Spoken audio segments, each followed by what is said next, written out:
Nous venons d'entendre la Serbie. Je donne maintenant la parole au représentant de l'Albanie.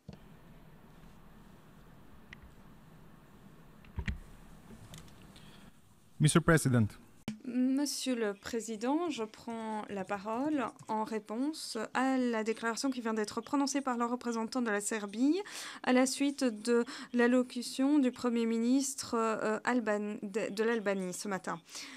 J'aurais aimé ne pas être forcée de prendre la parole, mais il est très important que je replace les choses dans leur contexte. Le Kosovo est un État indépendant, reconnu par 110 pays. Un membre et participant actif à toutes les initiatives régionales du sud-est de l'Europe, partie du processus d'association et de stabilisation de l'Union européenne, comme tous les autres pays de la région. Depuis son indépendance en 2008, le Kosovo a renforcé son identité géopolitique dans le monde et a fortement contribué à la paix, à la stabilité, à la coopération dans la région.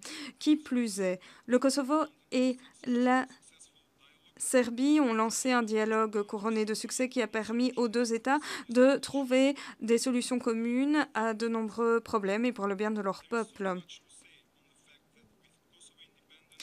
Avec l'accession à l'indépendance du Kosovo, notre région a pu tourner une page très sombre de son histoire moderne.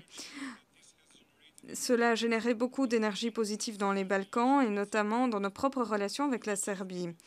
Cela a donné de l'espoir à nos peuples et surtout aux jeunes des deux pays. Mais comme nous avons peu de temps, je voudrais juste citer le Premier ministre dans sa déclaration ce matin. Il a dit que le Kosovo, qui avait adhéré à la famille des nations après des centaines d'années de conflits latents dans les Balkans, de conflits vivants, on ne pointait plus de fusils contre des autres. Après un siècle où les conflits avaient fait rage, il n'y en avait plus. Voilà la contribution du Kosovo à notre région, au monde sans doute.